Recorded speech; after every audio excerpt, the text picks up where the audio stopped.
ఇప్పుడు అంతకుముందు 2015 ఆ టైంలో అయితే బాగా ట్రోలింగ్ ఎక్కువ ఉండింది. ఇప్పుడు ఆల్మోస్ట్ మీరు గమనిస్తే ట్రోలింగ్స్ చాలా వరకు తగ్గాయి. ఎందుకంటే అక్క చేస్తున్న కొన్ని మంచి పనుల వల్ల చాలా వరకు తగ్గాయి. సో ఎప్పుడు కూడా ట్రోలర్స్ని మనం ఏం అనలేము, అన్నా కూడా వాళ్ళు ఆపరు. ఆపకపోతే మనం ఏం చేస్తాం, ఏం చేయలేము, పోనీయండి బతుకుతున్నారని మనం సైలెంట్గా. అండ్ ఇంకొకటి ఏంటంటే, నేను ఈవెన్ ఆవిడ ఇంటర్వ్యూ చేసినప్పుడు కూడా అదే ఇంటర్వ్యూ ఇచ్చా, యూనివర్సల్ అక్క, యూనివర్సల్ హీరో కమల్ హాసన్ గారు ఇప్పుడు యూనివర్సల్ అక్క అని చెప్పి. అంటే అందరూ అక్క అని పిలుస్తారు, మంచక్క మంచక్క మంచక్క. ఈవెన్ ట్రోలర్స్ కూడా మంచక్క అంటారు, ఫ్యాన్స్ కూడా మంచక్క అని అంటారు. సో మీకు ఆ టర్మ్, ఐ మీన్ మీరు అక్క అనే పిలుస్తారు బేసికల్లీ. సో ఆ టర్మ్ విన్నప్పుడు ఏమనిపిస్తుంది? మంచక్క మంచక్క మంచక్క అని చాలా మంది అంటూ ఉంటారు. అందరు అక్క అక్క అని పిలిచి ఇప్పుడు సడన్గా ఎవరైనా వచ్చి మంచి లక్ష్మక్కని చెల్లి అన్నారంటే ఆ వైబ్రేషనే వేరే ఉంటుంది అక్కకి.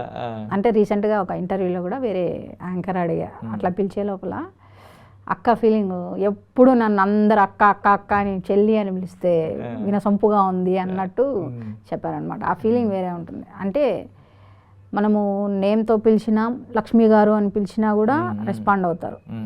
అక్క అని పిలిస్తే ఏమవుతుందంటే అదొక బాండింగ్.